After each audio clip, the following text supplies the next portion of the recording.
Hare Krishna, Krishna Krishna, Hare Hare, Hare Rama,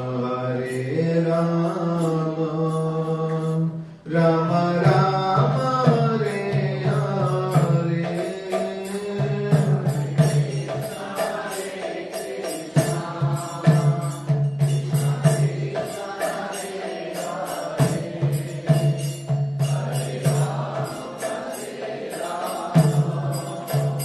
Rama Rama, Hare Hare, Hare Krishna, Krishna Krishna, Hare Hare, Hare Rama, Rama Rama, Hare Hare, Hare Krishna, Krishna.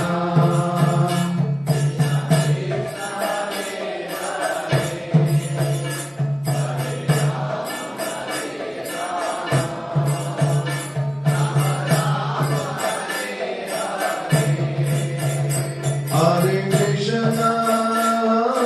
Krishna, Krishna Krishna, Hare Hare, Hare Rama, Rama Rama, Hare Hare.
ज्ञानाञ्जनशलाकया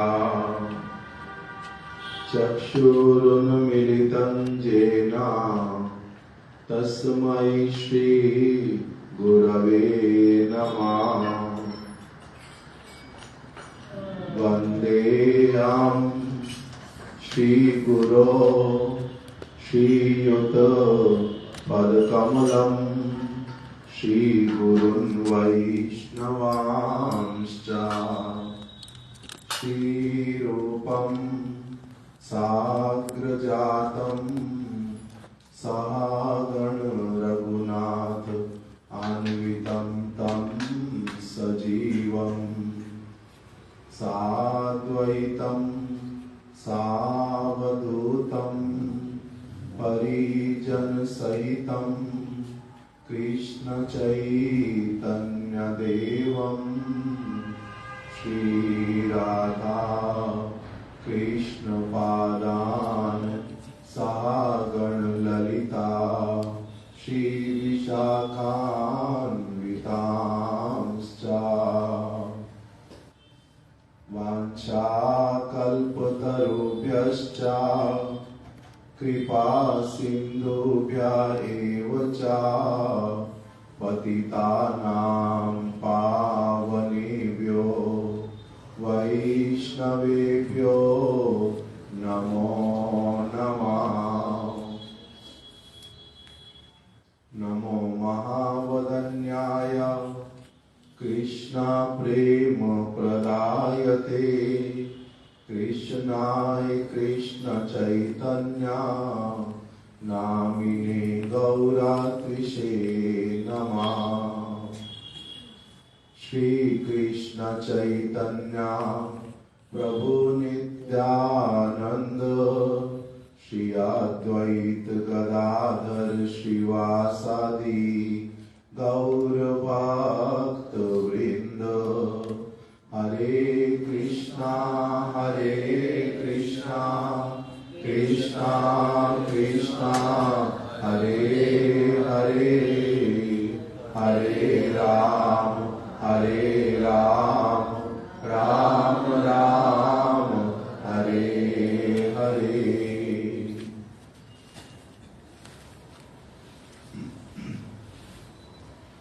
आज एक विशेष तिथि है। इस तिथि का नाम कार्तिक मास के अंतर्गत गोप अष्टमी तिथि है, अथवा इसको कोई भक्त लोग गोष्ठ अष्टमी भी बोलते हैं।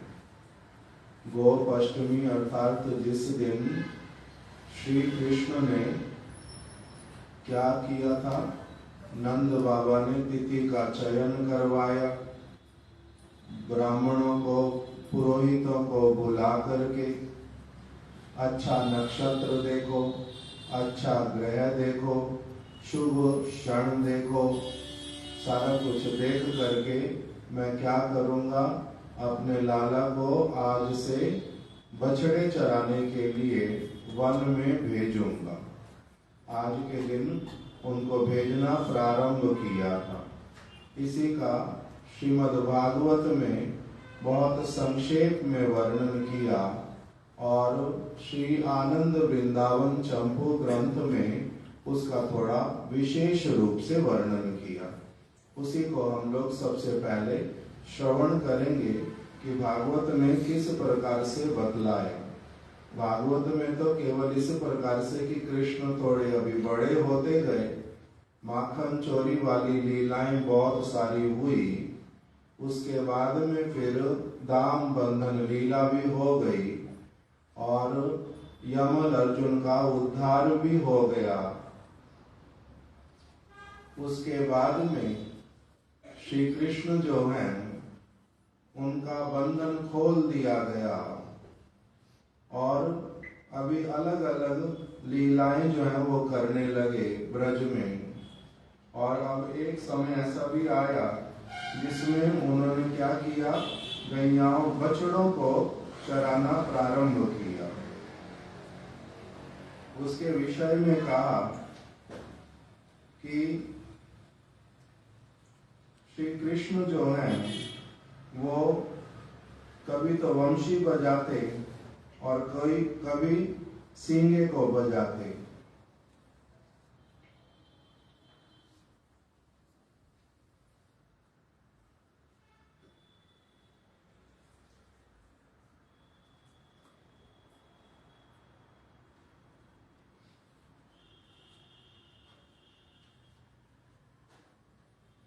एवं ब्रजौकसां प्रीतिं यच्छन्तौ बालचेष्टितौ कलवाक्यै स्वाकालेन वत्सपालौ बभूवतु। हे राजन, वृंदावन में जिस समय श्री कृष्ण आ गए, पहले कहाँ पर रहते थे? नंद बाबा गोकुल में। गोकुल से उन्होंने सटीकरा नामक स्थान पर आके रहना प्रारंभ किया और वहीं पर वृंदावनम गोवर्धनम यमुना पुलिनानि चा वीक्ष्यासीदुत्तमा प्रीति राम माधवयोर नृपा। हे राजन, वृंदावन के सुरम्य वन जो अत्यंत सुंदर और अद्भुत छटा से युक्त गोवर्धन पर्वत और यमुना के सुंदर सुंदर पुलिनों को देखकर जिस स्थान पर वास किया, वहीं से एक और गिरिराज गोवर्धन, दूसरी ओर श्री यमुना जी, क्योंकि बीच में वास किया छठी करा जिसको अभी कहते हैं, वहीं आकर के नंद बाबा बस गए थे।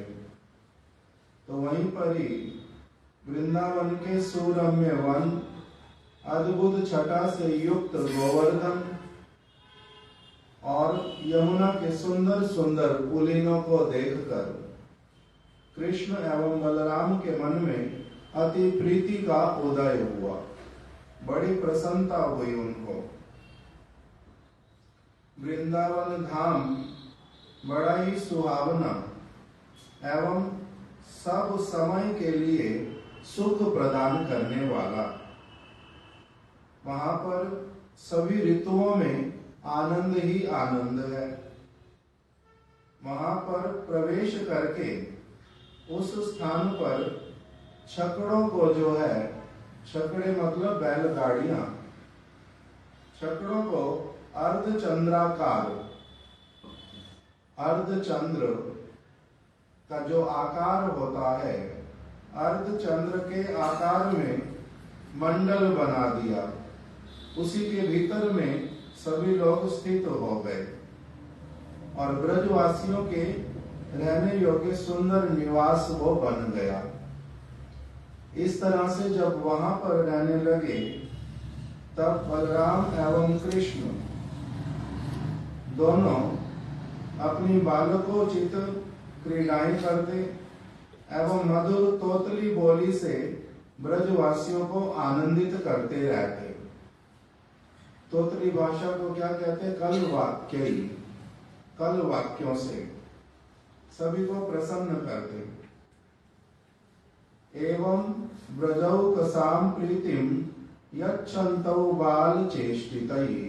समय आने पर इन दोनों ने क्या किया? बलराम एवं कृष्ण बछड़ों को चराने के लिए ले जाने लगे। अब ये थोड़े बड़े हो गए, अब इतना समर्थ हो गए कि बछड़ों को चराने के लिए ले जा सकते हैं। जब ये बछड़ों को चराने के लिए जाते, सबसे पहले दिन अपने साथ में क्या क्या लेकर के गए? अविदूरे ब्रज भुआ सह गोपाल तारकई चारया मासतुर वत्सान नाना क्रीड़ा परिच्छदौ। घर से वे खेलने के लिए अनेक प्रकार की सामग्रियां ले गए, खिलौने लेकर के गए और दूसरे ग्वाल वालों के साथ मिलकर ब्रज भूमि के पास ही बछड़े चराया करते थे। वो अपने साथ में वंशी को लेके गए, सींगे को लेकर के गए और गुलेल से ढेले या गोलियां मारेंगे, इसलिए घर से गुलेल भी लेकर के गए। अपने चरणों में ऐसे वाले नुपुर पहन लिए जिसकी ध्वनि बहुत दूर से भी सुनाई देती है। बेल और आंवले बहुत सारे लेकर के गए। बेल और आंवले से क्या करते हैं, वो गेंद बन के जैसे उसको परस्पर एक दूसरे के पास में उछाल करके फेंकते हैं। और कभी कभी क्या करने लगे, बनावटी बैल बन गए। अपने आप को के ऊपर कंबल डाल करके दो हाथों को अपने आगे रख लेते, चार पैरों वाले बन जाते। मुख आगे रख लेना, हाथों को भी जमीन पे टिका देना, पैर तो पीछे से जमीन पे है ही।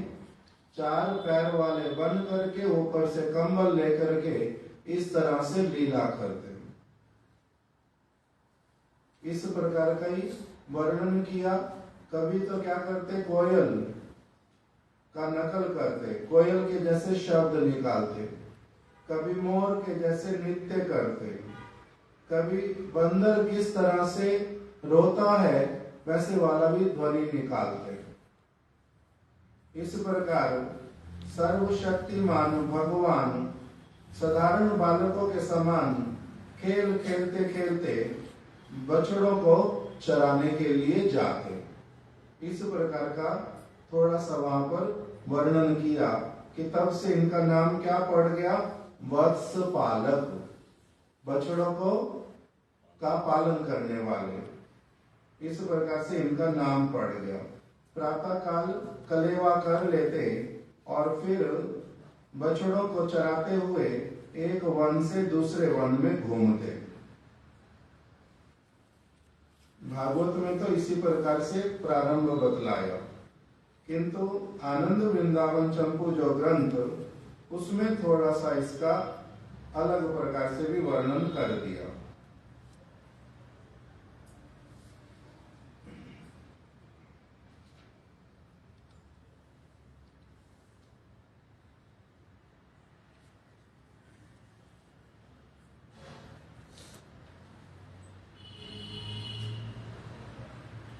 इसमें बताया वत्स चारण लीला, आनंद वृंदावन चंपू। चंपू शब्द को छोड़ देंगे तो क्या बच गया, आनंद वृंदावन ग्रंथ का नाम है, अर्थात आनंदमय वृंदावन।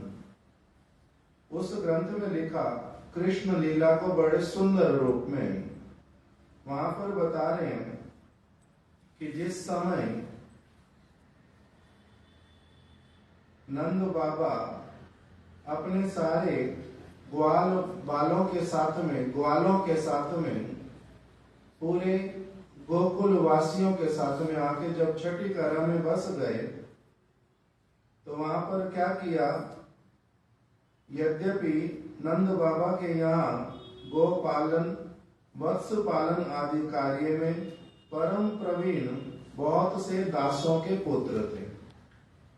नंद महाराज हैं और उनके यहाँ पर 9 लाख गैयाएं हैं। उनका भवन बहुत बड़ा है। उनके घर पर बहुत सारे दास और दासियां हैं। तब फिर उनके बालक को किस लिए उन्होंने बछड़ों को चराने के लिए भेजा, तो इसके लिए पहले प्रारंभ कर रहे हैं कि उनके घर पर बहुत सारे ऐसे दास हैं और दासों के पुत्र भी हैं जो भली प्रकार से क्या कर सकते हैं, गो पालन भी कर सकते हैं और वत्स पालन भी कर सकते हैं। परम प्रवीण है वो लोग। तथापि वत्स पालन आदि प्रकार वाली लीला की उत्सुकतामय आग्रह से युक्त होकर भगवान श्री कृष्ण ने ही ब्रजराज का अंतःकरण प्रेरित कर दिया। श्री कृष्ण स्वयं भगवान हैं और उनकी इस समय जो लीला करने की कामना है, उसी कारण से उन्होंने स्वयं ही नंद बाबा के हृदय में अंतर्यामी के रूप में प्रेरणा प्रदान कर दी कि नंद बाबा अपने आप से इस विषय में कहने लगे। प्रेरणा दे दी किसने? श्री कृष्ण ने। अतः भगवत प्रेरित अंतःकरण वाले ब्रजराज श्री नंद बाबा एक दिन श्री यशोदा के साथ यह विचार करने लगे कि एक दिन नंद बाबा यशोदा माता एक साथ में बैठे हुए थे और नंद बाबा जिनको ब्रजराज भी कहा जाता है वही नंद बाबा, उन्होंने अपनी जो पत्नी श्री यशोदा देवी उनको क्या कहने लगे?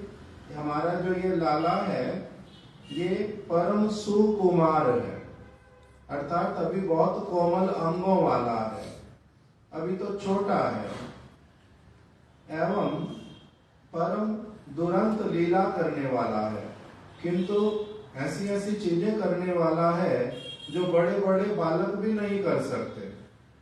एक तरफ से कैसा है? बहुत सुकुमार है, और दूसरी तरफ से दुरंत लीला करने वाला भी है।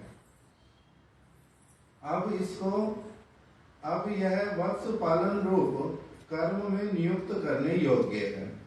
इसको अभी क्या करना चाहिए? वत्स पालन मतलब बछड़ों को पालन करने के लिए अर्थात उनको चराने के लिए भेजना चाहिए। उसके ये योग्य हो गया है, अभी बड़ा हो गया है।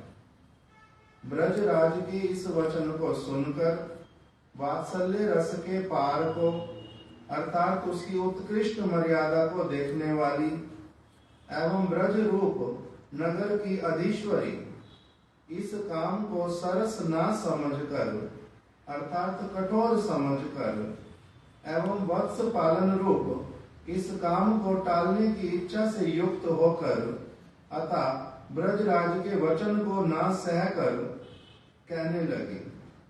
माता यशोदा के लिए क्या बताया? जैसे ही यशोदा मैया ने ब्रजराज नंद के वचन सुने तो उनको क्या हुआ?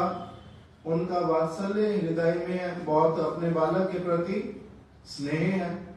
उस स्नेह के कारण, वात्सल्य रस के कारण जो माता यशोदा जो कौन है? ब्रज रूप नगर की अधीश्वरी, वहां की वो रानी कहलाती है ब्रज की, और इस काम को सरस नहीं समझकर कि मेरा जो कान्हा है ये अब बछड़े चराने के लिए जाएगा, ये सरस बात नहीं है, रस प्रदान करने वाली अच्छी बात कानों को मेरे ये नहीं लग रही, उनको सरस नहीं लगी ये बात। इस बात को, इस काम को कठोर समझकर कि मेरा कान्हा जो है वो कहाँ जाएगा? वन में जाएगा, वहां पर कांटे हैं, फूस है, कंकड़ इत्यादि हैं, और छोटे छोटे बालकों के साथ में जाएगा।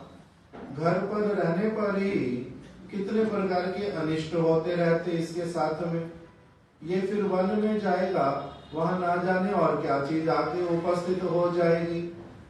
तो इसीलिए माता यशोदा को ये अच्छा नहीं लगा सुन करके कि इनको भेजना है वन में, तो इसीलिए इस काम को टालने की इच्छा हुई उनकी, इस बात को भी टाल दूं, इसलिए उन्होंने ब्रजराज के वचन को नहीं सहकर क्या कहना प्रारंभ किया माता यशोदा ने? मेरा ये लाला दो मुआ बालक है, दूध मुआ। दूध मुआ मतलब अभी अभी दूध पीने वाला, इसके मुख पर तो अभी दूध ही लगा हुआ है, ये अभी मेरा बालक दूध मुहा बालक है। और अभी अचानक आपको ये कैसी बात मन में सूझ रही है? क्या अभी से यह बालक इस प्रकार के कठोर कार्य जैसे से कैसे क्लेश देने योग्य है? ये तो इसके लिए अच्छा काम नहीं होगा, इसको हम क्यों ऐसे वाले कष्ट में डालें, परेशानी वाले काम में हम क्यों डालें? कदापि नहीं, मैं इसको नहीं भेजूंगी ऐसे।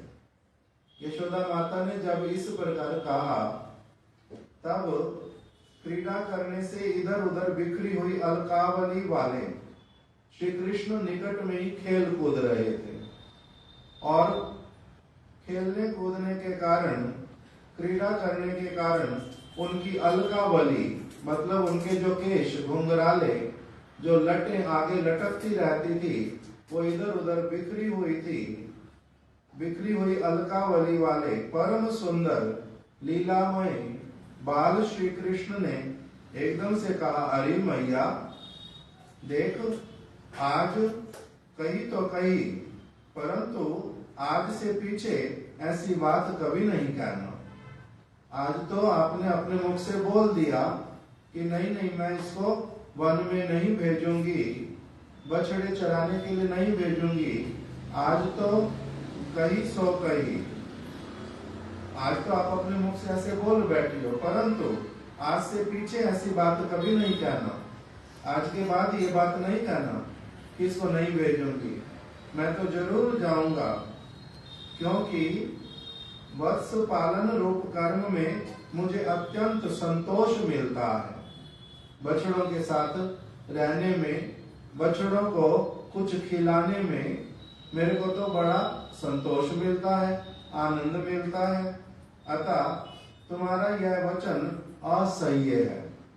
मैया, मैं आपके इस वचन को सहन नहीं कर पा रहा कि आप मुझे नहीं भेजोगी। मैं तेरे इस प्रकार के स्नेह को स्वीकार नहीं करता हूँ। ये स्नेह थोड़ा ना है कि मेरे को सब समय उल्टा घर में ही रखोगी, मेरे को बाहर जाने दो। इसलिए मैया, मुझे सहर्ष वत्स पालन की आज्ञा दे दीजिए, प्रसन्नता पूर्वक आज्ञा दीजिए। किसके लिए? वत्स पालन के लिए। मैं जन समुदाय के साथ अकेला थोड़ा ना जाऊंगा, और जो गोप हैं उनके साथ जाऊंगा, अपने बालकपन के मित्रों के साथ जाऊंगा, बछड़ों को चराऊंगा।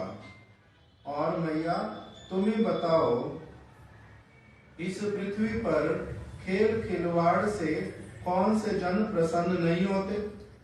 कोई ऐसा है जो कि बाहर घूमने के लिए जाना ना चाहे, इधर उधर कुछ काम ना करे? किसको अच्छा लगता घर बैठे बैठे?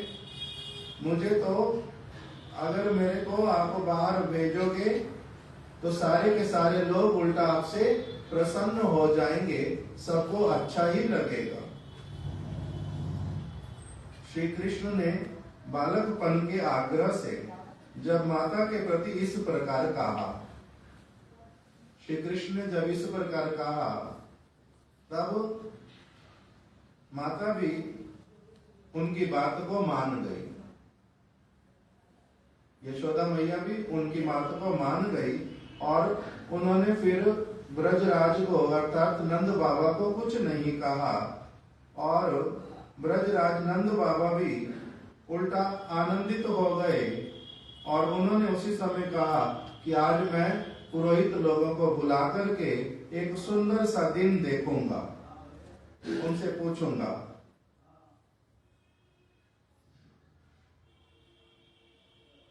एक सुंदर सा दिन देखकर, अर्थात गोप अष्टमी, कार्तिक शुक्ला अष्टमी, इसको देखकर क्या किया?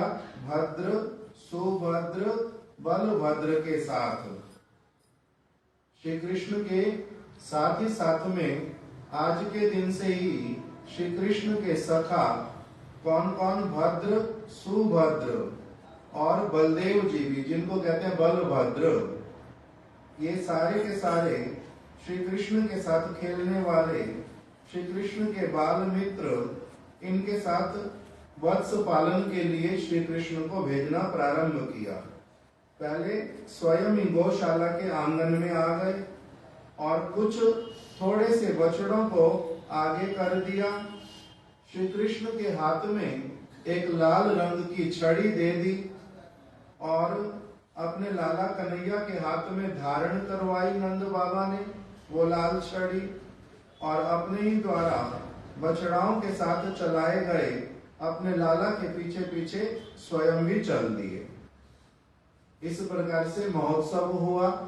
कि आज के दिन से श्री कृष्ण क्या करेंगे, बछड़ों को चराने के लिए जाएंगे। इस प्रकार अपने पीछे पीछे आते हुए पिताजी को एवं पीछे पीछे आती हुई माता को देखकर इसका बृहद भागवतामृत में भी बड़ा सुंदर वर्णन किया कि कैसे जब श्री कृष्ण गोपाष्टमी के दिन में जब जाएंगे, प्रातः काल वेद ध्वनियां की गई, ब्राह्मण लोग आए, उन्होंने वेदों से बहुत सारे मंत्रों को पाठ किया, गौशाला को बड़े सुंदर रूप से सजाया गया, गैयाओं के लिए उत्सव का आयोजन किया गया और फिर श्री कृष्ण ने सभी गैयाओं की, बछड़ों की आरती इत्यादि उतारी। उसके बाद ब्राह्मणों ने जो बालक जाएंगे उनके लिए स्वस्ति वाचन इत्यादि किया, उनके मस्तक पर सुंदर तिलक लगाया। सभी सखाओं को उनकी मैया ने बड़े ही चित्र विचित्र वस्त्र पहना करके एकदम से बड़ा सुंदर उनको सजा दिया और सभी अपने साथ में बहुत सारे खिलौने और अनेक प्रकार की भोजन सामग्रियां, खेलने की सारी चीजें लेकर के वो बछड़ों को चराने के लिए घर से निकल पड़े। वहीं पर ही फिर बहुत सारे कृष्ण के जो परिजन वो सारे बछड़ों के साथ साथ में, कृष्ण के साथ साथ में चलने लगे। माता भी घर में नहीं जाना चाह रही, नंद बाबा भी अपने घर लौटना नहीं चाहते। आधे से भी अधिक मार्ग जो है ये उनके साथ साथ चलते गए। नंद बाबा को, माता यशोदा को कृष्ण ने बार बार समझाया उल्टा कि अब आप वापिस लौट जाओ, अगर आप ही साथ साथ चलोगे तब फिर घर में और मेरे अलग से बछड़े चराने आने में अंतर क्या रह गया। इस प्रकार से कृष्ण जो है उन्होंने क्या किया, कृष्ण ने अपने माता पिता को बोला आप दोनों कृपा करके पीछे लौट जाओ, क्योंकि हम अब ग्वाल बालों के साथ, ग्वाल बालों की टोली यहाँ पर है, हम ग्वाल बाल एक ही आयु के हैं, हम अपने अनुसार यहाँ पर खेलेंगे कूदेंगे, बछड़ों को चराएंगे, आप लोगों के साथ में उस प्रकार का आनंद नहीं आ रहा, इसलिए आप लोग अपने घर पर लौट जाओ। क्यों? क्योंकि हम इतने छोटे नहीं हैं कि आपको सब समय साथ साथ में चलना पड़े। हम अब वत्स पालन रूप कार्य जो है थोड़ा थोड़ा करते करते घर पर ही अपनी गौशाला में अब हम बहुत अच्छी तरह से सीख गए हैं। ये सारी चीजें हम अपनी आप कर लेंगे, संभाल लेंगे, आपको साथ में आने की आवश्यकता नहीं है। इसलिए आप दोनों घर लौट जाओ और लोगों को भी साथ में लेके चले जाओ, और आप हम लोगों के लिए किसी प्रकार की शंका मत करो। इस प्रकार कहते हुए अपने पुत्र के प्रति माता यशोदा नंद बाबा कहने लगे, देख लाला, बछड़ों को चराते चराते बहुत दूर नहीं निकल जाना, पास पास में रहना। और आज तो पहला दिन है ना, इसलिए बछड़ों को अभी बिल्कुल थोड़ी देर चरा करके घर पर लौट के आ जाना, नहीं तो मैं फिर से तुम लोगों को लेने के लिए आ जाऊंगी, शीघ्र ही आ जाना, आज घर आने में विलंब नहीं करना। इस प्रकार कहती हैं। बार बार कुछ न कुछ बहाना बना करके फिर रुक जाती हैं, कृष्ण को छोड़ना नहीं चाहती। कभी बलदेव जी को कहती हैं, बलदेव तुम आगे रहना, तुम थोड़े बड़े हो ना, तुम आगे रहना। कृष्ण के किसी सखा को कहती हैं, तुम इसके दाईं ओर रहना, किसी को कहती है तुम बाईं ओर रहना, किसी को कहते हैं तुम पीछे रहना, इसको देखते रहना, ये मेरा लाला अधिक नटखट है, बात मानता नहीं है ठीक से, इसलिए सब ओर से इसकी रक्षा करना। ऐसे करते करते माता यशोदा जो है फिर जैसे कैसे करके इस प्रकार कहने वाले माता पिता को कृष्ण क्या करते हैं, आग्रह पूर्वक लौटा देते हैं और फिर बलराम और अपने सहचरों के साथ कौतुक पूर्वक पहले दिन तो वत्स पालन करने के अभ्यासी व्यक्ति की तरह बछड़ों को चराने लगे। इस प्रकार श्री कृष्ण का बछड़ों को चराना जो है वो प्रारंभ हुआ। इसीलिए इसी दिन को क्या कहते हैं, गोप अष्टमी। और दूसरा, आज के दिन में गोष्ठ में गए थे। गोष्ठ मतलब ब्रज के वन में, इसलिए गोष्ठ अष्टमी भी कहते हैं। यही बछड़े जब थोड़े बड़े हो गए, कृष्ण भी बड़े हो गए, और वही उन बछड़ों में से कुछ तो बैल हो गए, कुछ कुछ बछड़ियां भी थी जो कि गैयाएं बन गई बड़ी होकर के। अष्टमी के दिन ही गैयाओं को भी चराना सबसे पहले श्री कृष्ण ने प्रारंभ किया था, इसलिए इसको कहते गोप अष्टमी, गोष्ठ अष्टमी। और एक आज सभी हमारे मंदिरों में राधा रानी को क्या करते हैं, सुबल वेश धारण कराते हैं। आज राधा रानी का साड़ी इत्यादि पहना हुआ वेश नहीं है। आज उन्होंने गोपों की तरह कृष्ण के सखाओं की भांति गोप वेश धारण किया हुआ है। उसमें उनके चरण दर्शन भी होते हैं। प्रत्येक दिन चरण दर्शन नहीं होते राधा रानी के, उनका चरण दर्शन विशेष किसी तिथि में होता है। आज के दिन उनके चरण दर्शन होते हैं गोपाष्टमी के दिन, क्योंकि आज के दिन में एक लीला हुई थी। श्रीमती राधा रानी के घर पर जो है सुबल आए थे। सुबल देखने में राधा रानी जैसे बिल्कुल कृष्ण के सखा हैं, किंतु उनका जो मुखमंडल, उनके जो केश, वो प्राय सारा कुछ राधा रानी से मिलता है। इसीलिए कभी कभी श्री कृष्ण सुबल को राधा रानी के घर पर भेज करके, राधा रानी का घर कहां पर है, जन्म हुआ बरसाना में, वृषभानुपुर, कीर्तिदा मैया की पुत्री है।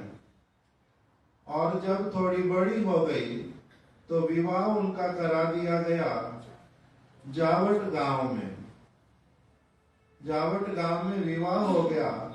उनके पति का नाम क्या है, अभिमन्यु गोप, और उनकी सास और ननद है जिनके नाम है जटिला और कुटिला। वो स्थान अभी भी संरक्षित है। हमारी परिक्रमा में जावट ग्राम में जाते हैं, वहां पर कभी कभी कृष्ण भी जाते जावट ग्राम में, और कभी कभी राधा रानी अपनी सखियों के साथ में जावट गांव से सूर्य पूजा के बहाने, कभी नंद भवन में भोजन बनाने के बहाने, सब समय मार्ग में कभी टेर कदम पे कृष्ण के साथ में, सखाओं के साथ में भेंट होती है। तो वही श्रीमती राधा रानी जावट ग्राम से क्या करती हैं, कौन सी बात बताने लगा था, सुबल सखा की। तो एक दिन राधा रानी अपने घर से बाहर नहीं आ पा रही। उनकी सास और ननद ने उनको कुछ कुछ घर के अलग अलग कार्यों में व्यस्त करके रखा हुआ है। वो बाहर बिल्कुल भी नहीं निकल पा रही हैं। इसलिए श्री कृष्ण ने सुबल सखा को भेजा। सुबल सखा गए और उन्होंने भीतर में जाकर के क्या किया, जो अभिमन्यु के घर पर गायें हैं, बछड़े हैं, उनके बीच में अपने एक बछड़े को छोड़ दिया पहले से। और फिर जब उनके घर पर चले गए तो जटिला ने पूछा, साथ साथ जी आज इधर क्यों घुसा हुआ चला जा रहा है हमारे वाले गौशाला में। तब सुबल ने क्या कह दिया कि मेरा जो बछड़ा है वो दौड़ लगा करके आपके वाले जो गौशाला इसमें मिल गया जाकर के, इसलिए मैं अपने बछड़े को ढूंढ रहा हूं, बछड़े को ढूंढूंगा और ढूंढ करके ले जाऊंगा। तो ठीक है जल्दी करियो, अपने बछड़े को ही लियो और मेरे घर से कुछ लेकर के मत चला जाइयो।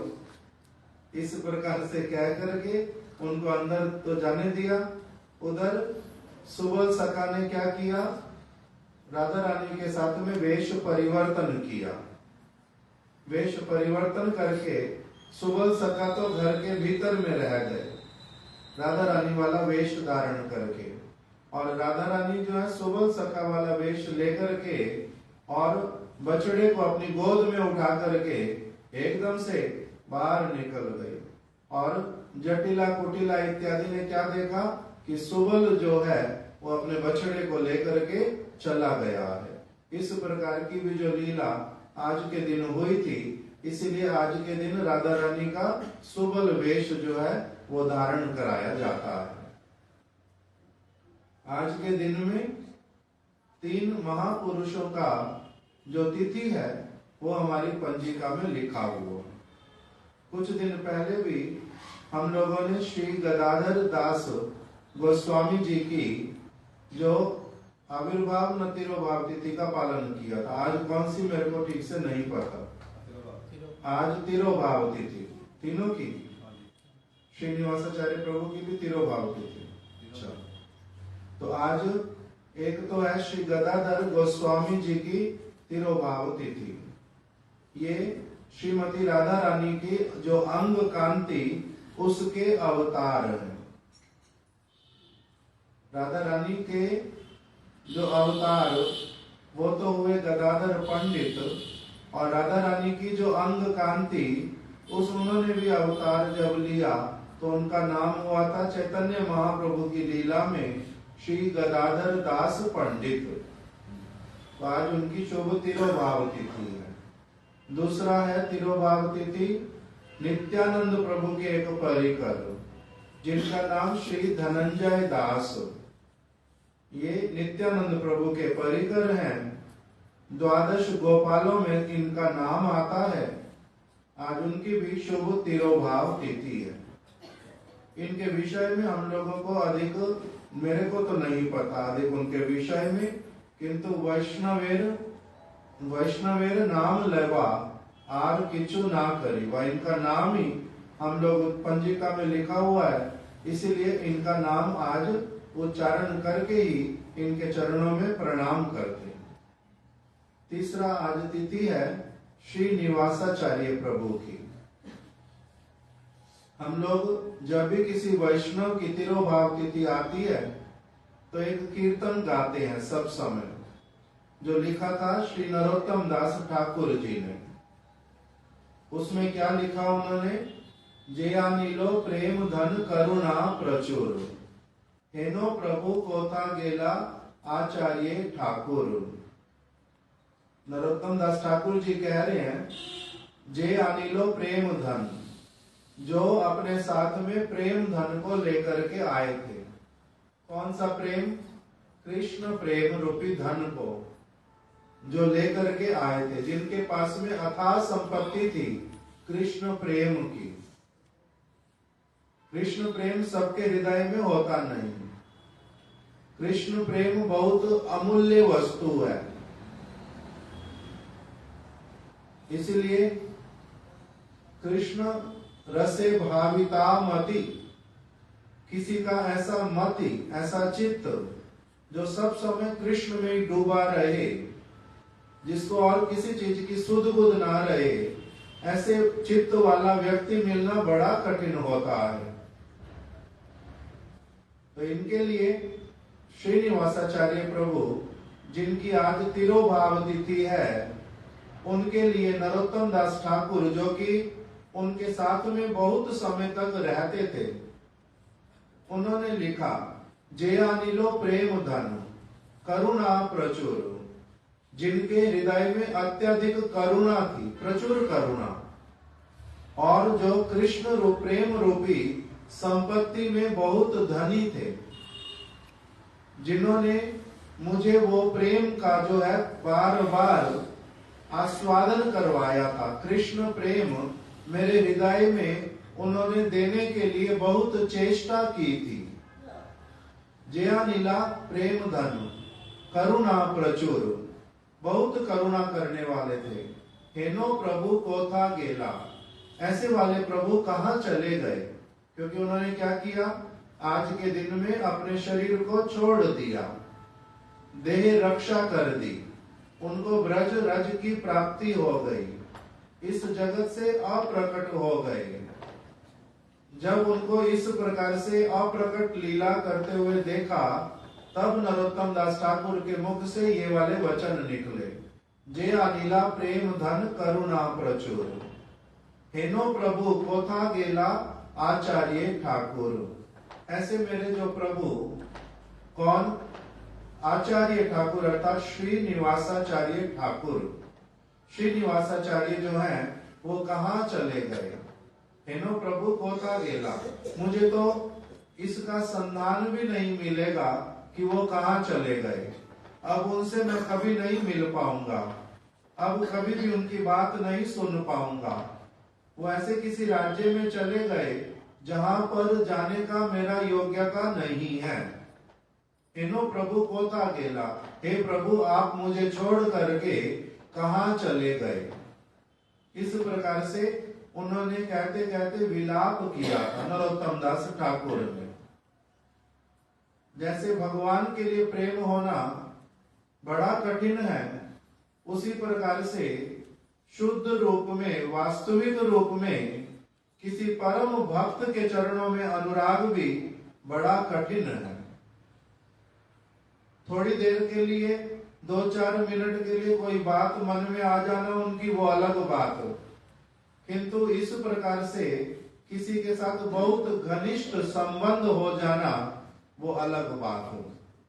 तो इसलिए इनका बड़ा घनिष्ठता था श्रीनिवासाचार्य प्रभु के साथ में।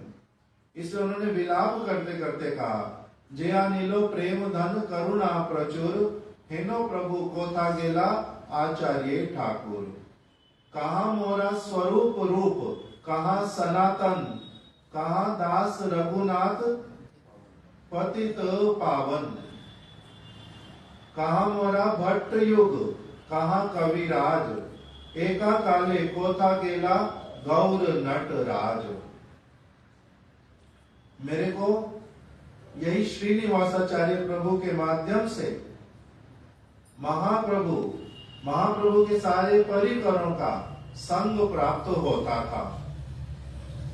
अभी गौरांगेर गुणेर निधि कोथा गेले पावो, कहा जाने पर अब मेरे को ऐसे वाले भक्त मिलेंगे जिनके भीतर में गौरांग महाप्रभु के प्रेम वाली सारी बातें भरी पड़ी। पाषाणे कुटिबो माथा अनले पशिबो, मैं क्या करूं? पाषाण अर्थात पत्थर के ऊपर जाकर के अपने सिर को मारूं, अथवा आग में जाकर के कूद जाऊं। पाषाणे कुटिबो माथा अनले पशिबो, मैं अग्नि में प्रवेश कर जाऊं, अथवा पाषाण के ऊपर जाकर के अपने सिर को मारूं। पाषाणे कुटिबो माथा अनले पशिबो, गौरांग गुणेर निधि कोथा गेले पावो। कहा जाने से मेरे को इस प्रकार के व्यक्ति मिलेंगे? मेरे को तो अब कोई आशा नहीं लगती उस प्रकार की। इस प्रकार से कह करके जिनके लिए विलाप किया था, आज उन श्रीनिवासाचार्य प्रभु की तिरोभाव तिथि है। नरोत्तम दास ठाकुर जी का, श्री श्यामानंद प्रभु का इनके साथ में बड़ा घनिष्ठ संबंध था। इन्होंने श्रीनिवासाचार्य प्रभु, ये शिष्य किसके हैं? श्री गोपाल भट्ट गोस्वामी जी के दीक्षित शिष्य हैं। गोपाल भट्ट गोस्वामी कौन है? राधा रमन को जिन्होंने प्रकटित किया वृंदावन में। राधा रमन को प्रकटित करने वाले श्री गोपाल भट्ट गोस्वामी, और ये उनके श्रीनिवासाचार्य प्रभु उनके शिष्य। ये उनके शिष्य, दीक्षित शिष्य, किंतु इन्होंने शिक्षा लिया बहुत सारा बैठ करके जीव गोस्वामी जी से। जीव गोस्वामी जी रहते थे राधा दामोदर मंदिर में, सेवा कुंज में, इसलिए उनके पास रह करके सारे गोस्वामी ग्रंथों को पढ़ा और इनका भेंट हुआ था गदाधर पंडित के साथ में। भागवत इत्यादि पढ़ने की इनकी बड़ी इच्छा थी, अच्छी तरह से भागवत पढ़ूंगा। गदाधर पंडित जी ने कहा मेरे पास भागवत की एक पोथी तो है पढ़ी, किंतु उसमें बहुत सारी चीजें अब मिट गई हैं। कैसे? बहुत बार भागवत को पढ़ने पर मेरी आंखों से आंसू आते और वही क्या करते हैं, अक्षरों को के ऊपर गिर पड़ते हैं और ताल पत्र पर वो अक्षर मिट जाते फिर। इसलिए मेरे पास जो भागवत है आधी अधूरी है अभी। तुम इसलिए क्या करो, श्रीखंड जाकर के भागवत लेकर के आ जाओ, मैं तुम्हें पढ़ाऊंगा। इन्होंने बड़ी इच्छा की थी भागवत पढ़ने की गदाधर पंडित जी से, किंतु जब तक ये लेकर के आए भागवत को, गदाधर पंडित इस जगत से चले गए थे। तो इसलिए बाद में इन्होंने सारा कुछ पढ़ा किससे? श्री जीव गोस्वामी जी से। बाद में उनकी बड़ी सारी सेवा भी की, बहुत स्थानों पर जाकर के श्रीनिवासाचार्य प्रभु ने प्रचार किया। वृंदावन में आकर के जब बैठते, इस प्रकार का एकदम से भजन करते, इतना उन्नत अवस्था, शरीर उनका बैठा रहता कहां पर?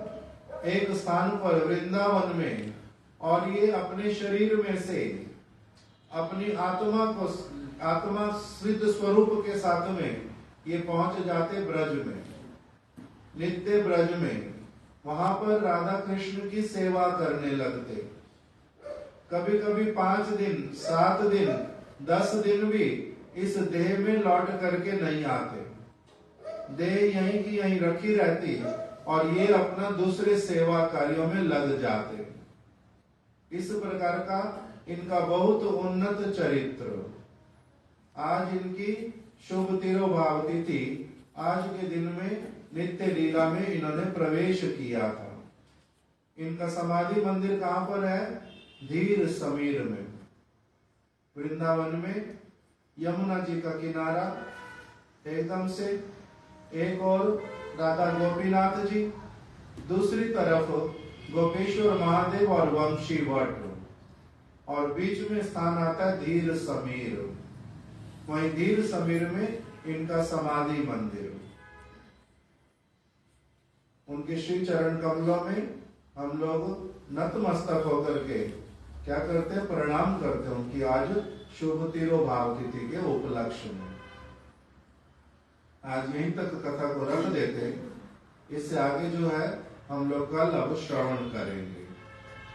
दामोदर लीला को हम लोग श्रवण कर रहे थे। दामोदर लीला में विशेष रूप से क्या शिक्षा प्रदान कर दी श्रील सुखदेव गोस्वामी जी ने? जो गोपी यशोदा को श्री कृष्ण का प्रसाद अर्थात कृपा, जैसी कृपा यशोदा गोपी को प्राप्त हुई, वैसी वाली कृपा और किसी को प्राप्त नहीं हुई। नाम किस किस का दिया था?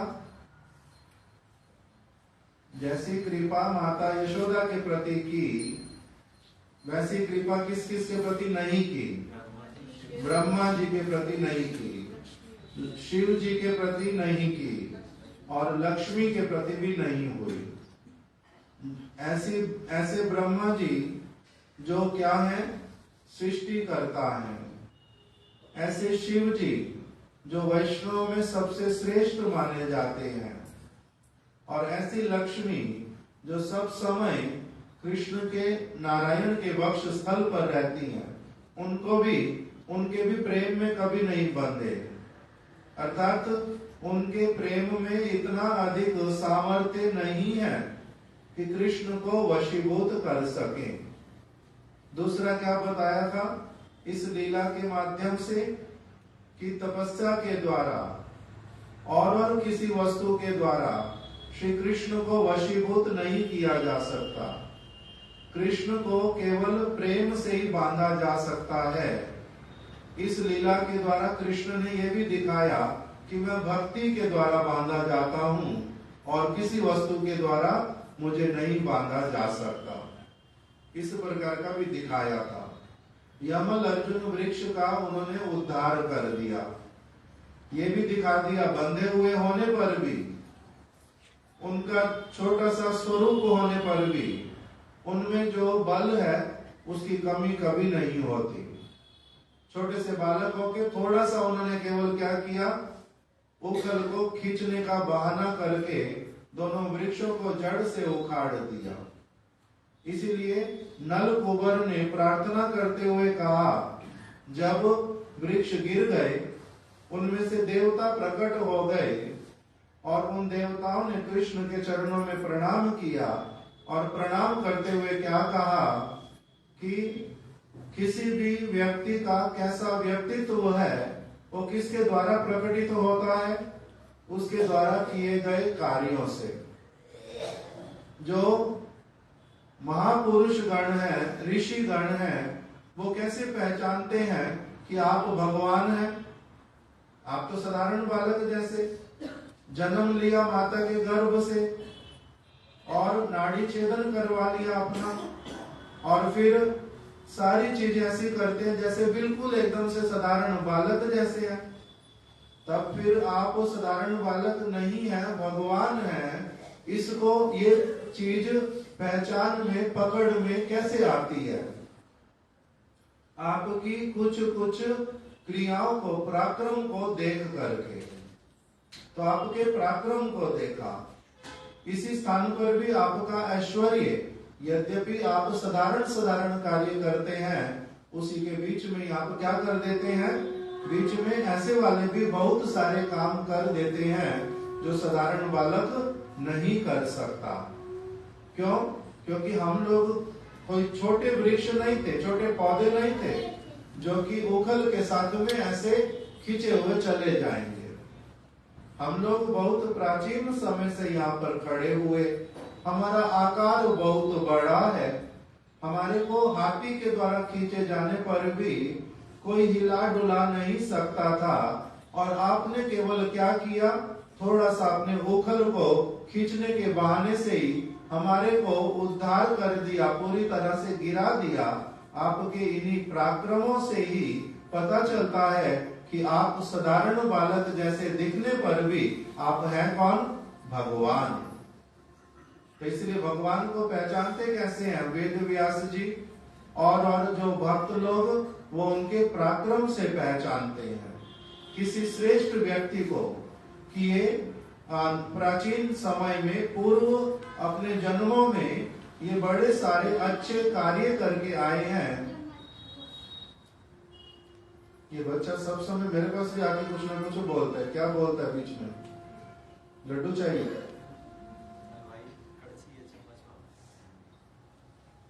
हाँ, तेरे से ही मांगता है। हलवाई भी तो बहुत बुद्धिमान।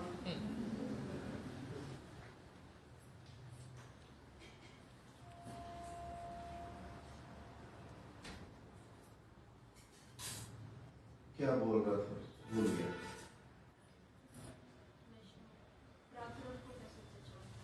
एक तो भगवान का पराक्रम, और दूसरा जो भक्त लोग आते हैं इस जगत में, कौन पिछले जन्म में क्या क्या करके आया है, उसका भी सारा जो वस्तु है, उसके इस जीवन में जो संस्कार, उसका जो स्वभाव, उन सारी बातों से पता चलता है कि पीछे ये क्या करके आए हैं। इस प्रकार का पराक्रम श्री कृष्ण ने जो करके दिखलाया, उसी का नल कुबर और मणिग्रीव ने प्रार्थना किया कि हे प्रभु, हम आपके नित्य दास, हम लोगों को अपना पूर्व जन्म स्मरण रह गया नारद जी की कृपा से, आपके भक्त की कृपा से। हम लोगों को अब अच्छी तरह से समझ आ गया कि किस प्रकार से अभिमान जगत की वस्तुओं का करने पर कैसी दुर्गति होती है वो हमने अच्छी तरह से देख लिया। किसी महत् पुरुष का अनादर करने से किस प्रकार से कष्ट भोग करना पड़ता है वो भी हमने देख लिया। इसीलिए हम अब आपके चरणों में नतमस्तक होते हैं, हमारे को क्षमा कर दीजिए। उनकी नारद जी की बड़ी कृपा जिसके कारण हमें आज आपका साक्षात रूप में दर्शन प्राप्त हुआ है। श्री कृष्ण ने उनकी बातें सुनकर के उनको कहा, जब तुम्हारा अधिक चिंता का बात नहीं है। नारद जी की कृपा से और यहाँ रहने के कारण अब आपके हृदय में भक्ति का जो बीज है वो डल गया है और उसमें वो थोड़ा सा अंकुरित भी हो गया है। अब आपको अधिक चिंता होएगी नहीं, धीरे धीरे क्रमशः तुम्हारी भक्ति जो है वो वर्धित होएगी। यही आशीर्वाद मैं तुम लोगों को प्रदान करता हूँ। कृष्ण ने उनको ये वाला आशीर्वाद प्रदान कर दिया। बालक सारे आसपास में देख रहे थे, उनको समझ नहीं आ रहा था कि ये क्या हो रहा है। देखते ही देखते दोनों नलकूबर और मणिग्रीव ने विदाई ली। श्री कृष्ण अपने ओखल में ही बंधे रहे। अभी वृक्ष बड़ी जोर से गिरा था, बहुत बड़े थे दोनों वृक्ष, और जैसे जैसे श्री कृष्ण उनको खींच रहे थे उसी से उनकी सारी डालियां, पत्ते, सारा कुछ बड़ी जोर जोर से हिलने लगा था। प्रचंड शब्द हुआ था, इसलिए और भी नंद बाबा भी और बहुत सारे लोग भी एकत्रित हो गए थे वहां पर। और अब नंद बाबा ने बालकों से पूछा, यद्यपि दिखलाई दे रहा था बिल्कुल साफ साफ कि आंधी आई नहीं, तूफान आया नहीं, कुछ और हुआ नहीं, कृष्ण एक और था और जो उखल वो दूसरी ओर थी। उखल किस चीज की बनी हुई? पत्थर की नहीं है, पत्थर वाली ऐसे कृष्ण के लिए लेना मुश्किल, लकड़ी की, वो लकड़ी की बनी हुई उखल। इसीलिए उसको वो दिखाई दे रही थी कि वो उखल एक और फंसी हुई है और कृष्ण दूसरी तरफ है और वृक्ष बीच में गिर गए। तो दिखाई दे रहा है कि खींचने से ही गिरे हैं, किंतु तब भी इस बात पे विश्वास ही होता नहीं किसी को। इसीलिए बालकों से पूछने लगी, ये क्या हुआ, कैसे हुआ, कृष्ण बताओ तो ये कैसे हुआ। कृष्ण तो कुछ बोलते नहीं। बालकों ने बोला कि बाबा इसे नहीं जोर जोर से खींचा था उखल को, उसी से इसने पेड़ों को गिरा दिया। बच्चों की बातें बड़ी मीठी किंतु विश्वास योग्य नहीं। नंद बाबा कहते हमारा छोटा सा बालक, ये कहते उसने खींचा और वृक्ष गिर गए, पागल बनाते हैं। इस प्रकार से कह करके विश्वास उनकी बातों पे किया नहीं।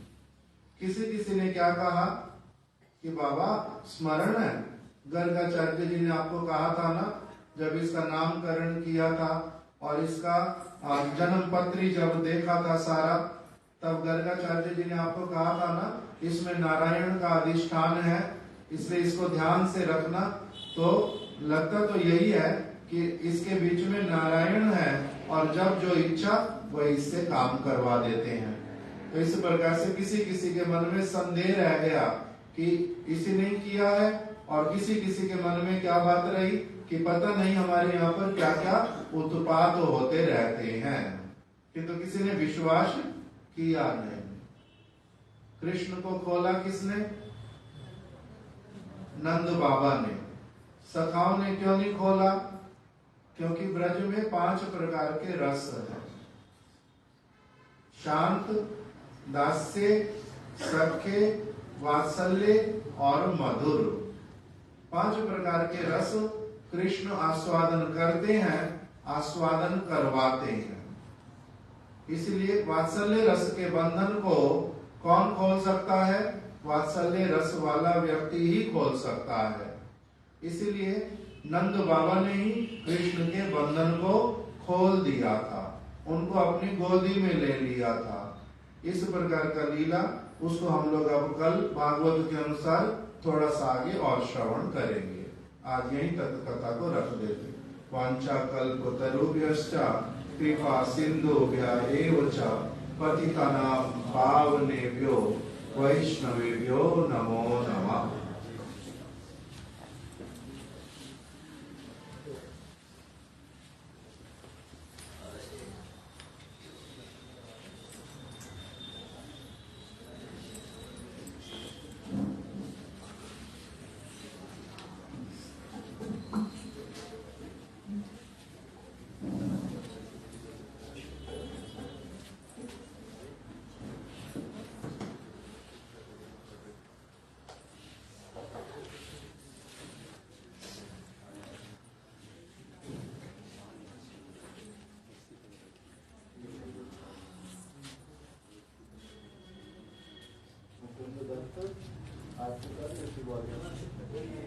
आप बाहर से करो, आप दामोदर अष्टकम पढ़ो।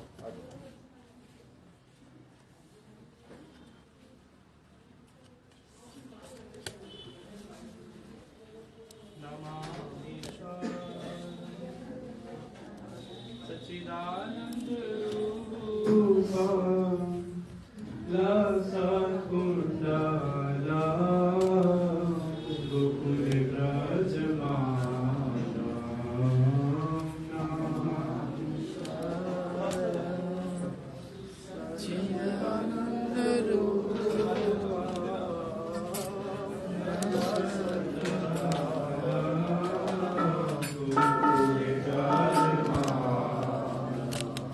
यशोदा बियो लोका लालवमाना यशोदा बियो लोका लालवमाना परम कृष्णमाख्या ततो दुर्गो परम कृष्ण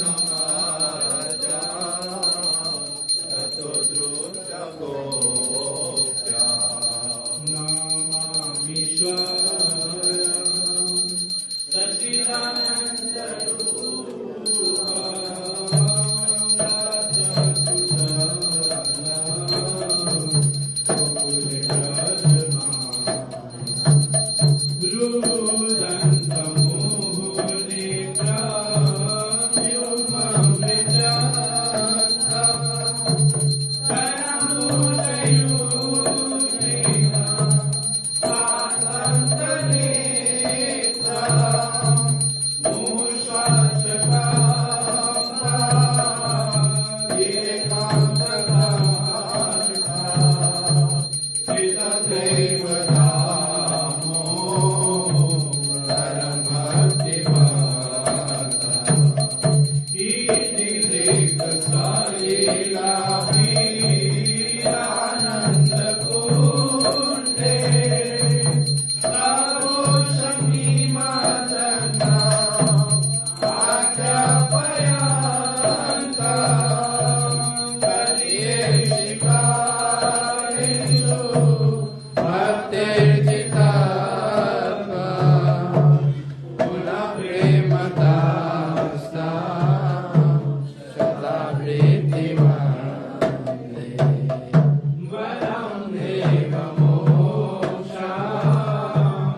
बिहारी जी की जय। जय श्री राधा मदन मोहन श्री राधा गोविंद जी की जय। जय हो विष्णु पाद स्तोत्र महाराज की जय। जय नित्य लीला प्रविष्टो विष्णु पाद स्तोत्र भक्ति विज्ञान भारती गोसाई महाराज की जय। जय नित्य लीला प्रविष्टो विष्णु पाद स्तोत्र भक्ति विज्ञान नारायण गोसाई महाराज की जय। जय नित्य लीला प्रविष्टो विष्णु पाद स्तोत्र भक्ति विज्ञान त्रिविक्रम गोसाई महाराज की जय। जय नित्य लीला प्रविष्टो विष्णु पाद स्तोत्र भक्ति बावन गोसाई महाराज की जय। जय नित्य लीला प्रविष्टो विष्णु पाद स्तोत्र भक्ति स्वामी महाराज की जय। जय नित्य लीला प्रविष्टो विष्णु पाद स्तोत्र भक्ति माधव गोसाई महाराज की जय। जय नित्य लीला प्रविष्टो विष्णु पाद स्तोत्र भक्ति प्रमोद पुरी गोसाई महाराज की जय। जय नित्य लीला प्रविष्टो विष्णु पाद स्तोत्र भक्ति प्रज्ञान केशव गोसाई महाराज की जय। जय नित्य लीला प्रविष्टो विष्णु पाद स्तोत्र भक्ति सिद्धांत सरस्वती ठाकुर गोस्वामी जगतगुरु श्री प्रभुपाद की जय। सपार्षद श्री प्रभुपाद की जय। समस्त रूपानु गुरुवर्ग आचार्य वृंद की जय। जय श्री राधा दामोदर भगवान की जय। दीपदान महोत्सव की जय। दीपदानकारी भक्तवृंद की जय। गोपाष्टमी व्रत की जय। जय श्री श्रीनिवास आचार्य प्रभु की जय। तदीय तिरुभाव तिथि उत्सव की जय। जय श्री धनंजय मंदिर तिरुभाव तिथि की जय। श्री गदाधर दास गोस्वामी तिरुभाव तिथि महोत्सव की जय। वनकोटि वैष्णव वृंद की जय। श्रीपाद माधव प्रभु जी की जय। निताई गौर प्रेमानंद